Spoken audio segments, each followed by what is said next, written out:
All right, so I am on with two gorgeous ladies who are amazing in their own right, and I'm going to give them time to introduce themselves. But I just wanted to share really quickly that I'm wearing my money green because we're going to talk about finances today.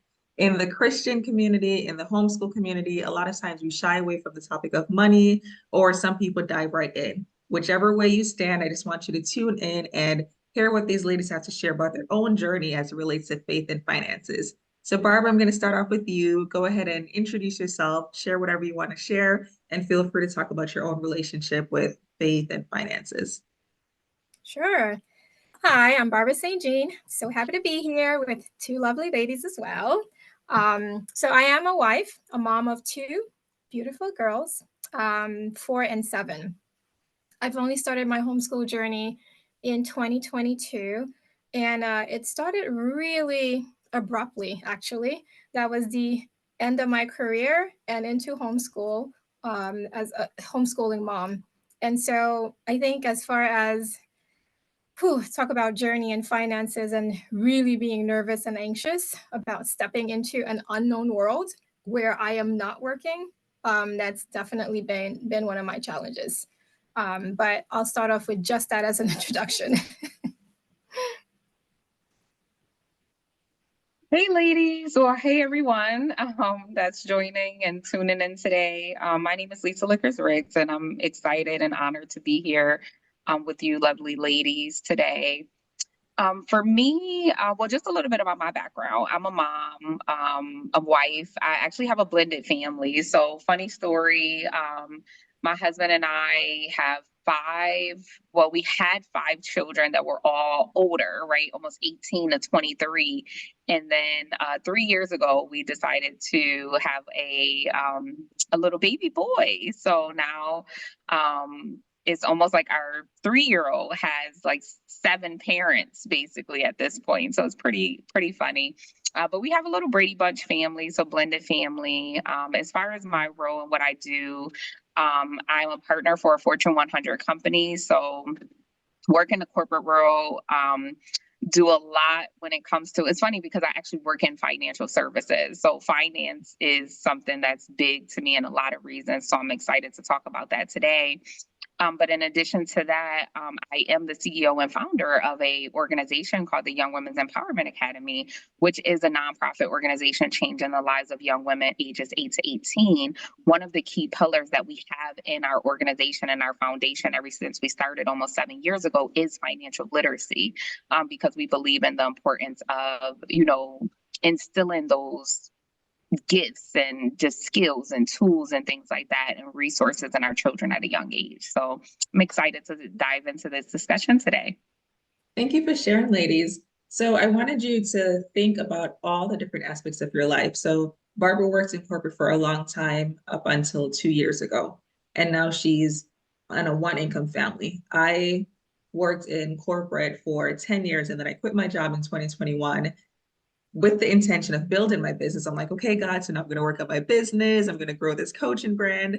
And then I felt the prompt, which was not the one where you're like, I think God is saying. It was so crystal clear that God wanted me to homeschool. And, I had to kind of do the reminder of, so remember, God, the plan is for me to build my business. And he's like, no, so you're going to homeschool. So I was obedient to the call because it was something that I couldn't shake. So then we went to becoming a one-income family as well. So I thought it'd be interesting to have this conversation where, Lisa, you've had opportunities and situations where you also had to quit your job and move into other roles. You've had situations where you're working in finances, but I wanted to hear from both of you what your story has been. Has there ever been a time when you had to really just lean in and trust God as it relates to finances, and how has that impacted your faith? You want to start with me? Let's go. Woo.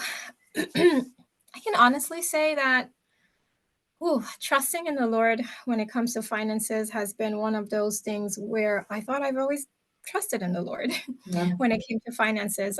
What I've come to realize is that I've always trusted in the Lord because I've always worked. And I've always, That slow head nod. Yeah, I'm working, I'm making money, full trust, right? Like complete confidence in the Lord. leaning on him in every way, shape, or form, except that I actually have this additional income that there's really no reason to trust in and lean on the Lord, right? So I think coming from this corporate position of mine, the last position, I was a director of HR, and the Lord had it His way where He would step me out of that.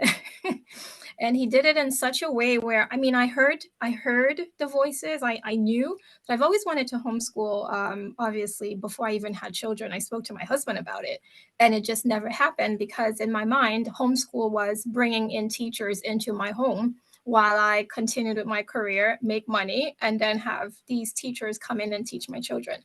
But lo and behold, the Lord said, no, that's really not what homeschooling is about. Like, you are the lead teacher. And so as far as coming to this place now where not having an income has really questioned just how much faith I had in the Lord where it came to finances. Slowly and surely, I am going through this journey of learning how to really trust the Lord when there isn't much. I think for those of us who have much, there's really no reason to. Like, we don't doubt Him, but we don't really fully trust in Him. But when you have that one income and you don't have the amount that you've had before, then you are placing your trust and your faith in God to provide for you the next month, next 3 months, the next year, etc. Yeah. I love that. Barbara, I can totally relate, right? So a little backstory about me. I was a single mom and I was a teen mom. So I had my first daughter when I was 14, my second daughter when I was 17. So really long journey, in single motherhood for years. And it's so funny because I vividly remember God telling me, as I just was on my faith journey. And there were so many things that I trusted God for, in my life and stopped doing and all of these things. And He said, there's one area that you have not relinquished control. And I was like, what? Where? He was like, that's in your finances, and what I realized is that because I was always a single mom, until I got married about 5 years ago, I always had that responsibility, right? I always had to make sure that me and my girls were good, right? They always had a roof over their head. They always had food on their table, all of those things. And so what I realized was that I always made sure that it happened no matter what, and so it was really hard for me to relinquish that control to God, to say, you know what, I haven't necessarily trusted you over my finances. I've always just worked and made it happen and do what I needed to do, right? And so because of that, where He started to lead me to trust Him more at, though, was giving. And so He started to talk to me about tithing, even more, and it was like, hey, trust that I'm going to give back to you, that when you relinquish was mine anyway, right? I'm allowing you to have, it's funny because when you look at it in that perspective, everything that we have and that we do, God is allowing us to be able to do that. So if He's only asking for a tenth of that back, like, and allowing us to keep 90%, like, what's the problem? So I was like, okay. And, and I even challenged myself to even do more, to even sometimes double, what was even expected of me, just to say, okay, God, I do trust you. I know that when I give, that you'll give back to my household. I know that I won't lack any good thing, and things like that. So that was my first encounter when it came to really trusting God around finances and just relinquishing control in that area, because I always, just made sure stuff happened. So it wasn't really any kind of like faith, I guess, in that area up until that point. And so I began to give. And then the second point I would say in my life where I really had to trust God with finances was for about 8.5 years, I worked for the Commonwealth of Pennsylvania, worked in management, worked myself my way up really fast, supervisor, management, making a really great salary, full-time benefits. I love what I did. I love to develop and cultivate people. So I was in my element. And what God had begun to show me, and was like, hey, I'm transitioning you out of this. And at first I'm thinking like, cool, like I want to do full-time entrepreneurship. I want to run my nonprofit. I had another business. He's like, nah, that's not what I'm talking about. Like, He literally wanted to uproot me and put me into a career that I didn't know anything about. I didn't have any background in finances. I didn't have a degree in it or anything. And then all of a sudden He like, yeah, no, I want you to do this. And I'm like, Wait, God, like that's like full-time entrepreneurship in an industry that I have no background in, no nothing.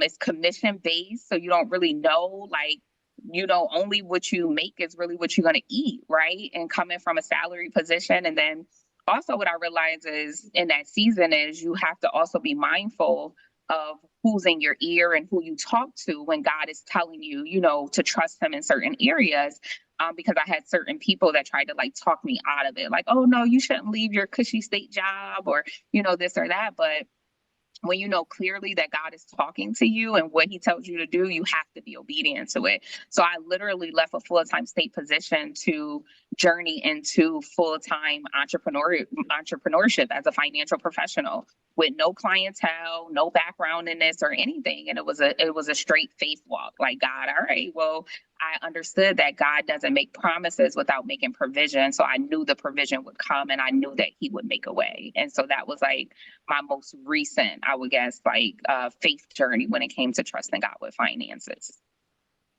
When we read the Bible, we read it from like the beginning to the end of the story. And you hear all these stories and you're like, oh, okay, that worked out. But when we're going through it, it doesn't feel that way. Like in hindsight, when we're telling the story, like, praise the Lord and everything worked out. But as we're going through it, it doesn't always feel that way.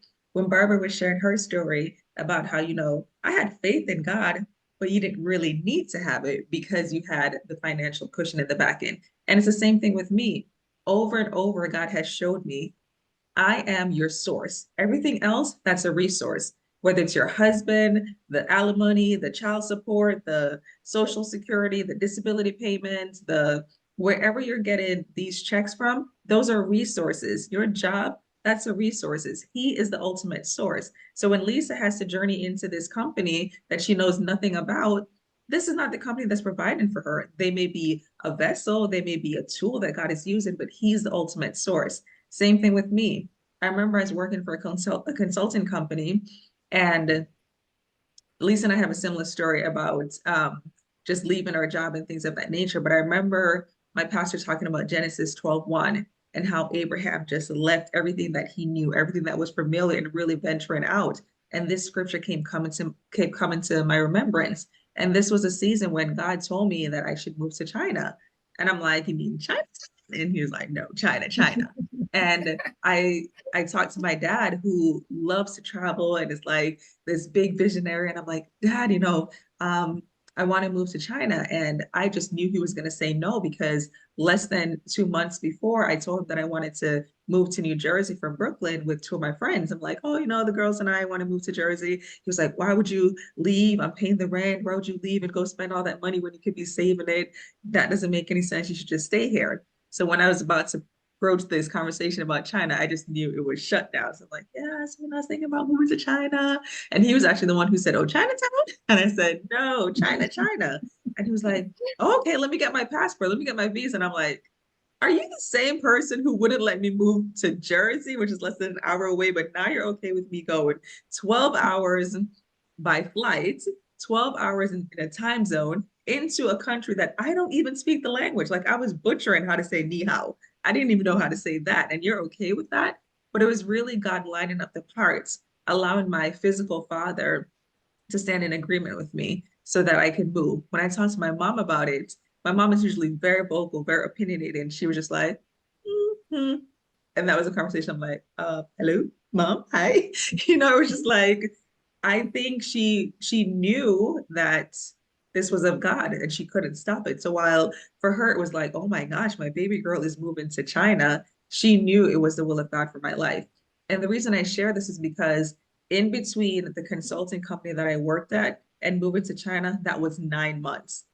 9 months of unemployment. Because while I accepted the contract, I wasn't scheduled to start until the following school year. So this was 9 months of me not working. And when I talk about trusting in the Lord, like literally for a $2.50 Metro card to go from Brooklyn to the city to go to church, not knowing how things were going to be paid. But he has been so faithful as it relates to finances. During that time, I got spiritual employment. I worked in my church for free. And, I helped them with different things that they needed help with. And that was my spiritual employment. But there were times when I wasn't sure how things were going to get paid, even something as small as my $40 cell phone bill. This was in 2007 to 2008. And I just want to share that God is faithful. And like Lisa said, if there's a promise, there's provision. If there's a vision, there's provision. He is always going to make sure that whatever he calls you to do, that he is faithful to making sure that it gets done. So for anyone who's on the fence about whether it's homeschooling or leaving a job or taking a job, I just really want to encourage you because he is faithful. Um, Whatever you're going through right now, just remember that God is not a man that he should lie, and he has a beautiful future planned out for you. So I want to circle back to what Lisa was saying about control, which is so true. I mean, when you think about it, in the grand scheme of things, we want to yield complete control over everything that have to do with us, right? Obviously. And money is at the top of it. Like, you know, the minute that a teenager goes out and they get a job, they start making money, and the world it's just like a click. I'm making money. I'm my own woman. You know, like when I was 16 when I got my first job, my mom was like, I did not bring you to America to be working at 16. You're supposed to be in school. Of course, I was in school, but it was just a part-time job. And but she did not like it. She was just like, "Oh no, you're gonna go to work and you're gonna start making money, and then next thing you know, you may not want to continue with school. You're gonna this, you're gonna that." Well, I didn't do that, but I did continue to work since I was 16. And I think the authority that it gives you as a person, that you take your money and you do what it is that you want to do with it, whichever which way. And even when you are in the church, you're making money. And again, back to Lisa, it's almost like you're making this money, it's your money. So you're going to utilize it however which way you want. Forget the fact that you should say, well, let me put aside this amount of money for God's work.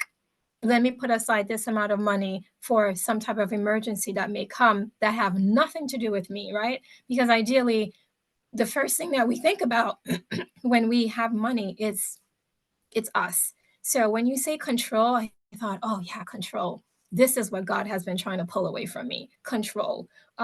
You're not the master of your finances anymore, Barbara. Like, you're going to have to give this over to me completely. And I am going to take it and I'm going to make what I will with it. But now I'm going to teach you really how to really trust in me. And I'm taking away this whole bubble. You know, it's like he really just literally just stuck a pin in my bubble. And I'm like, I'm crumbling. And, but the crumbling is a good crumble because it means that he is working in me what he should have worked in me, I guess. Not what he should have, but what he probably was working in me all that time. I just didn't know. So yeah, control. I love that. Thank you for sharing that too. And one of the things that we, got to talk about, because a lot of people don't like to talk about it, but stewardship is important as well, right? Because it talks about it. Like if we're faithful over a little, God will trust us with more, right? And so I think that's a big part of it as well. And that's a part that I'm trusting God even now, because with me being such a giver, and me also just wanting to help everybody all the time. Like there's so many people that depend on me, that reach out to me for stuff.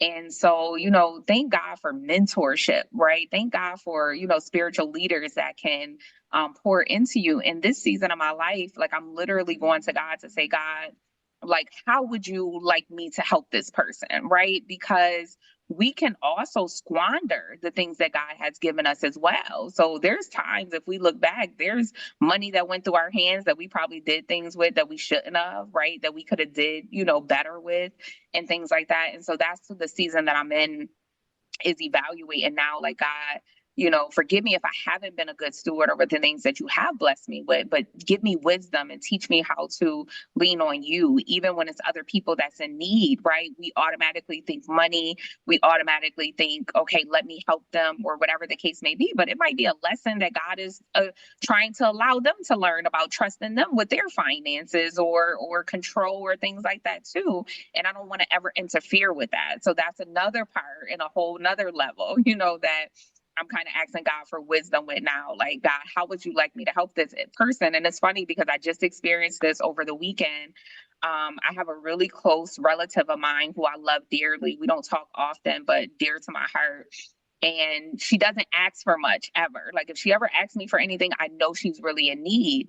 And it was the situation literally when I was over the weekend, and she reached out to me about something. She needed it right away. And I prayed about it. I said, God, let me know, what it is that you want me to do and how it is that you want me to help without me just reacting.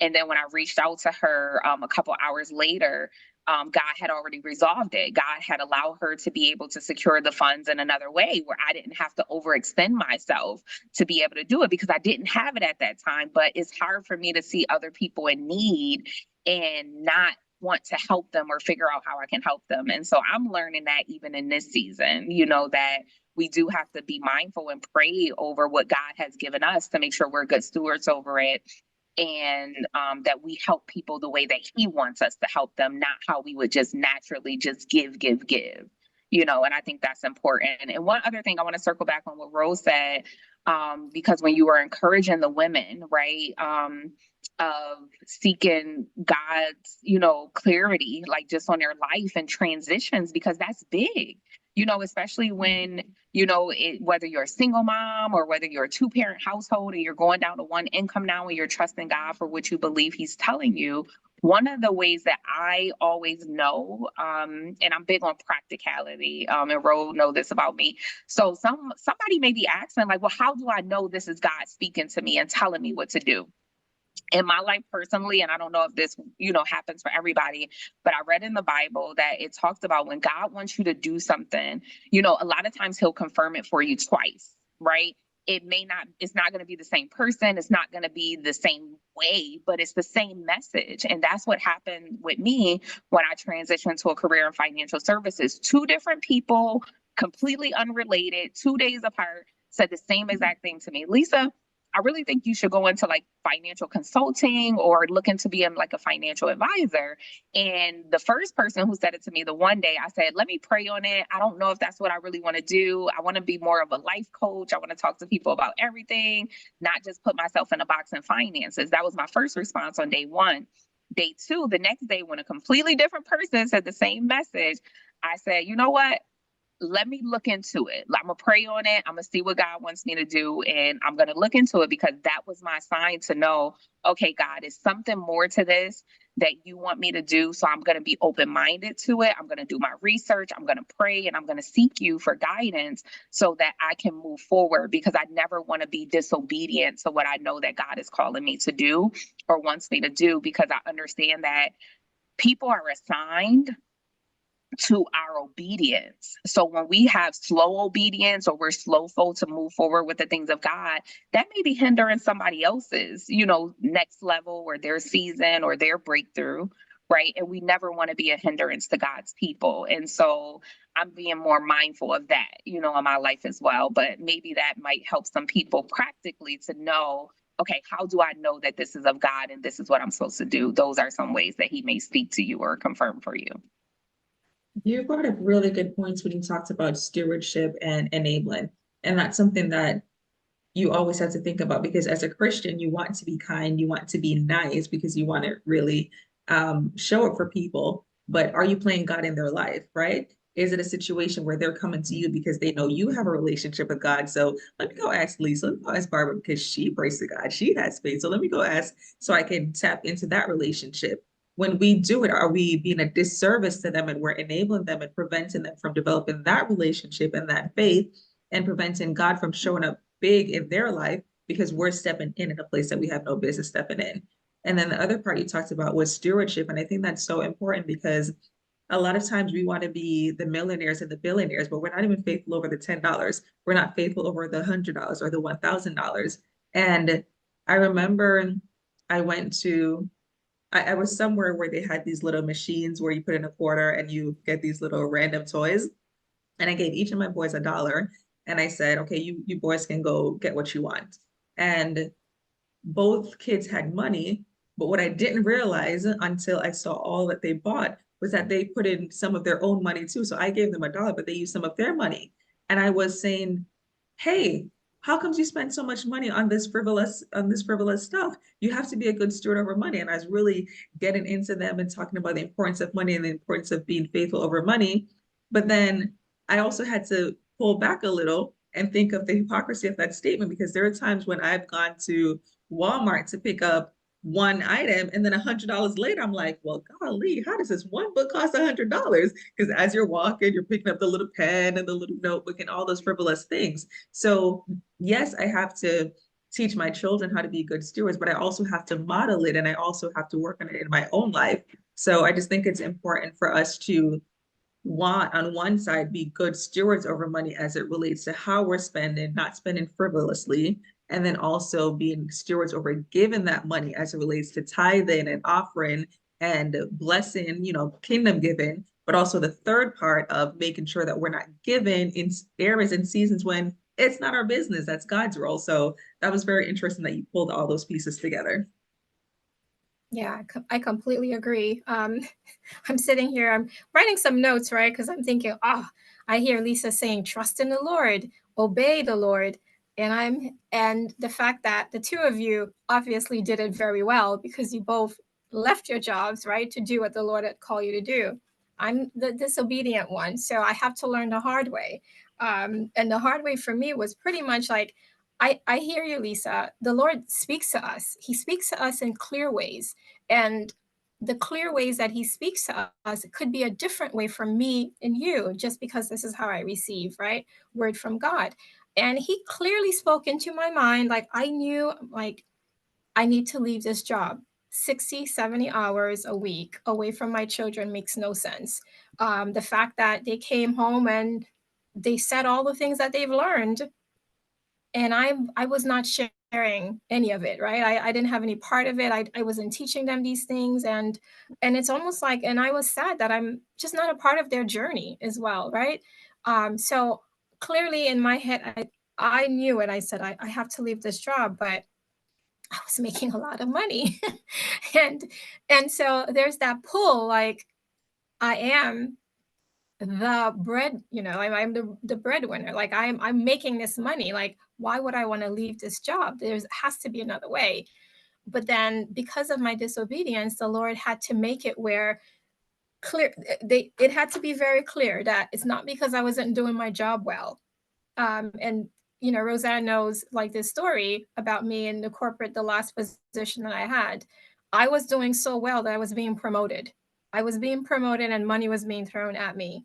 And yet, so the enemy definitely had his way of like keeping me there, because it's just like, well, I'm doing so great. Like, why, I'm getting another promotion and another promotion. And yet my heart was not happy. There was no joy coming from this position. And all the finances in the world was just not making me happy, right? And so here is the Lord pretty much just saying, okay, well, we have to do something about this. And it was more implanting on the side, the VP above me, to say, yeah, we can't have you at this company anymore. But they couldn't give me a reason why. And I later found out that the reason was that I was non-conforming. Um, Frivolous reason. But this was God's way to say, okay, you're being really disobedient, and I know you keep getting these promotions and because you're doing a good job, but if I don't get you out of this job, you're going to stay there and you're going to be missing out on all of the things that I have for you with your children as a homeschool mom. And I am telling you to just trust in me, obey what I'm telling you to do, which is stop working. You're going to eventually make money somehow, somewhere. I don't know how yet, but that just trust in me. And so I love the fact that you two ladies are just like resounding the things that the Lord said to me. Trust, obey, because it really does impact. It impacts others, the hands and the feet, like the body of Christ, right? We are each a member and we each have our role. And when I do my role, like my eyes see, my whole body knows where to walk, and if my ears are listening, then my mouth knows what to speak. And so all of that just makes perfect sense, that we are influencing each other in ways that we cannot even imagine. Just one word from someone will just have the other person do something that is completely just, out of their comfort zone, but extraordinary. So thank you for, bringing that together. I have so much to share. I don't want to keep you all day, but I want to share something really quickly, and then I want to give both of you time to share your final thoughts and if there are any practical tips or any final thoughts that you have. But Barbara, as you were talking, it made me think of a conversation I had with my boys the other day. They were cleaning their room, and I gave each of them something to do. I said, "You do this, you do that." And then one of them said to me, "And then what do I do next?" And I was going to respond like, "You didn't even do what I told you to do, and you're asking me for the next step." But immediately I thought about my relationship with God, how there have been so many times when I say, "Okay, God, so what's the next step?" And it's like, "You want me to give you A through Z, and you haven't even been faithful and obedient with A. No, I'm not giving you B. Finish A, and then once you're done with that, then I'll go to B." So I think a lot of the faith and the faithfulness has to do with our obedience. And another conversation I had with my boys just yesterday, I said, even when you take 5 minutes to do what I told you to do, that's still disobedience, because delayed obedience is also disobedience. And it was the same thing with me when I had my consulting job. I'm like, "So God, you're telling me to quit this job, but I just bought a house in Florida, right? I don't have a tenant yet. I'm paying this mortgage, right?" And I'm talking to God as if he doesn't know what the situation is. And I'm like, "Are you sure you want me to quit this job? Are you sure?" Right? And the other thing too, Barbara, you and I are similar and different in the same way. I didn't know that you wanted to homeschool even before you had kids. I never had homeschooling in my plan. I was always like, we'll move to a nice area, we'll pay some expensive taxes, and they'll go to public school. And in 2019, my husband started talking to me about homeschooling. But our idea, this is where we're similar, was what you had in your head. We're going to homeschool, the kids are going to be home, and the teacher's going to come into the home and teach them. So it wasn't until 2021 when I quit my job that I went to my husband. I said, "I know, not I think, I know God wants me to homeschool these kids." So we pulled them out of private school. We had them in private Christian school because, that was the great alternative. And I was like, "No, I have to do this." So I found that interesting that we share that similarity and difference. And the last thing I wanted to share is that money is a tool and it's also an amplifier. So if you are wasting the $10, just like me in the stores, whether it's the pretty pens or the little silly things, when you get that $1,000, you're probably going to squander it too. So money just amplifies your character. And that's why a lot of times we may think that God is slow in giving us the finances, but it's the character building. He needs to make sure that we're good stewards, all the things that Lisa just talked about in terms of stewardship and making the right decisions and being faithful over it. So I just wanted to share that, and again, encourage anyone who is either in a one income family or making that decision. God is faithful. So just make sure that you have crystal clear hearing on what he told you to do. Because trust and believe, I'm not going to pay your mortgage or your rent. If you did not hear to quit your job, do not quit your job, because Roseanne said she quit hers. So let me give you ladies the floor to share your final thoughts. I'm laughing because I'm thinking, don't quit your job. You could have it the other way. God will fire you so that you can listen and obey. For me, practical things have been, I mean, you hit it on the nail, Ro. I literally did not think about money at all the way I'm thinking about it now. It was just that whatever Barbara needed or wanted, I would just get. And I never thought, oh, yeah, well, this is way expensive. Oh, this paycheck can cover this and this can cover that. So I never really thought of it in that sense. I think my husband would say it best, that he thinks that I never valued money as the resource that it is. I didn't think of it as a resource in that sense. I just thought of it as, oh, I have money, so I can get what I want. But now I literally have to really sit out and plan a budget. And I can you imagine, like, yes, I am in HR and I'm learning how to budget for myself, for my home, and looking at, wow, this is really expensive. There's absolutely no reason to get this. I could get the next best thing, right? Because it's like $20 less and it does the exact same thing. Not the B word, not the budget. I know. Yes. So these have been like practical things for me. Like I'm teaching my girls, right, not to squander. We go into the market, the same with Euro. I'm learning how to keep to the list. My daughter is keeping me accountable, the 7-year-old. She's like, Mom, that's not on the list. Why did you pick that up? Like, oh, and I have to remind her, okay, you know what? It's not on the list, but I actually forgot to add it to the list. Sometimes I do it a little bit too much, but sometimes it's legitimately like I forgot. So all the practical things that I can think of are just really that looking more, being more intentional about how I spend the money and what I do with it, because I absolutely do agree. If we can't, like someone who says, oh, I have a small 1-room apartment, it's a mess. But if you can't keep that 1-room apartment clean and organized, even when you get that mansion, it's not going to be clean and organized. Like you have to learn how to do it with the little that you have. And then as God builds on it, then you'll know what to do when you have much. So yeah, my practical tips. I love that. Thank you so much for sharing. And if I just had to add on to that, budgeting, definitely, right? If you don't tell your money what you want it to do, it's gonna basically run you. That's why we always be talking about, oh, I just got paid. I don't know where my money went, or I feel like I got, because you got holes in your pocket, in your pocketbook, right? When you don't manage it wisely.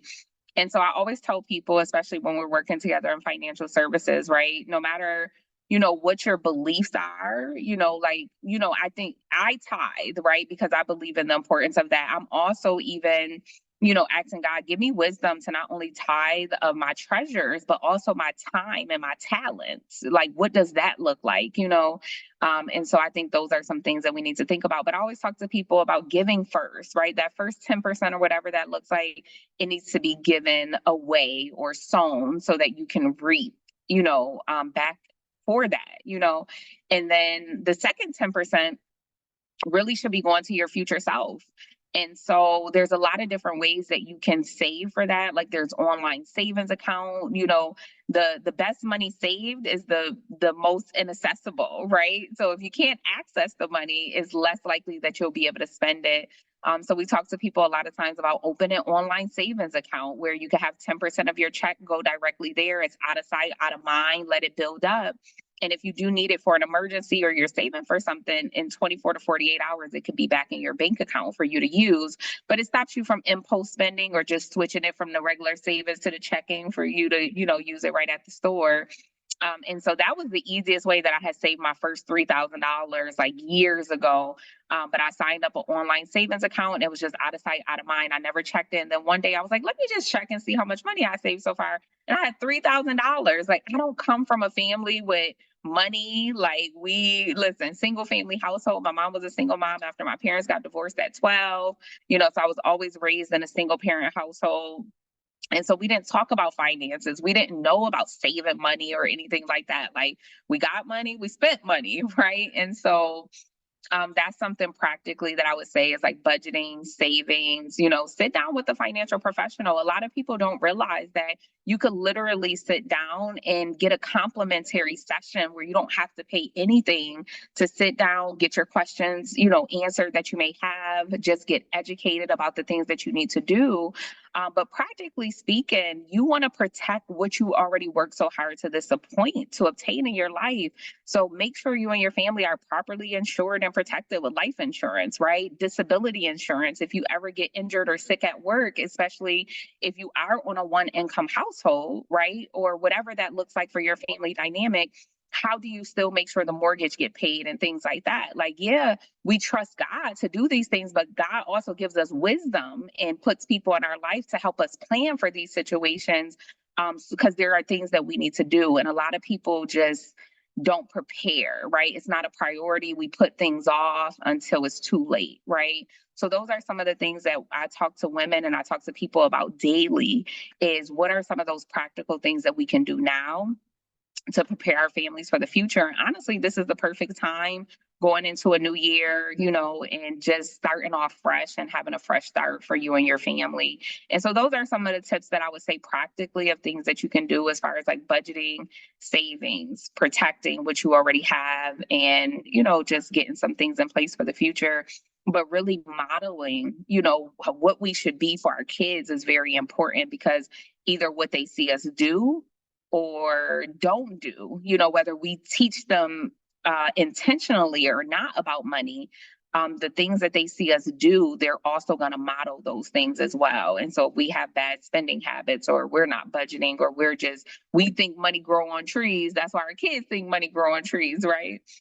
So those are just some things that I would say, but I would love to be a resource for anyone who really is intentional about, you know, putting things in place for their family and just making a better future, right? I always say to people, I didn't come from money, right? I didn't come from a wealthy home, but my kids will. You know, a wealthy home will come from me, or a wealthy family will come from me. And that's because I'm intentional about generational wealth. I'm intentional about doing things that I can do right now to make sure that I set my family and my children's children, right? Because the Bible talks about it, right? A good man or woman leaves an inheritance for his children's children, right? And that's what I'm committed to in this season.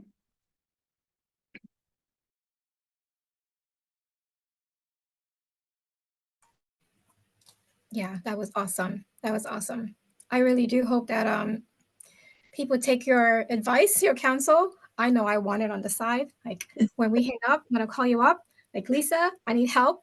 Um, you know, going through my journey and hoping that my destination is much better than it has been from the start. But yeah, this has just been an eye opening. Obviously, we know that the Lord leads us, right, in things that we ought to do. If for anything that, for any homeschool mom, again, well, potential homeschool mom that's thinking about this and really sitting there and counting the cost, sometimes counting the cost, physical money, may deter you from doing it. But if you count the cost of what you are going to get in the future, and I think you said it well, Lisa, which is generational wealth, and what you're pouring into your children so that they can have that education, that level of education, that, you know, education knowing that God is first and that God should be made known, and that we are discipling our children so that when they do get to that age, they're able to pour into others. I mean, that is the counting of the cost that needs to be done, more than just counting the dollars, because the dollars, again, as Rose said, it's a resource. You know, money is a resource, but this is the ultimate resource that we're enabling our children to be really like these disciples of Jesus Christ and to have wisdom in all things. Yeah. Ladies, thank you so, so much for sharing. Lisa, did you want to say something in response? As I was watching you and seeing like the note taken and like the light bulb going off, when I asked you to be on this is because I wanted you to share your journey and your testimony of how, you've been faithful and you've used faith even in finances, which is a lot of times very hard to do. But I'm happy that it's also been a blessing where there's introspection and, things going off in your brain like, wait, I didn't notice that, or, oh, I need to implement that. So I pray that it has been a breakthrough and has been a blessing for you. And for everyone else, I just want to make sure that you're taking hold of the practical insights and the tips. Whatever resonated with you, start to implement that practically. Normally I would recap, but there were so many gems, and I wanted to make sure that it's individual and personalized and customized to you. So watch the replay, grab pen and paper. If you're a digital kind of person, grab your iPad, your tablet, your laptop, whatever it is, but really sit down, take the notes, and use the resources. Tap into God, tap into the Holy Spirit, find out what you're supposed to do in this season of your life and how you need to implement that. And I just pray that this blesses you and that you start to make changes, whether it's maybe doing finances in your homeschool or talking to the kids more about money and not making it such a taboo topic. Whatever it is that really resonated with you, take that and practically implement it. Thank you so much for your time. And it was a pleasure having you, ladies. Thank you so, so, so much for your time, talent, and your treasure. Thank you, ladies.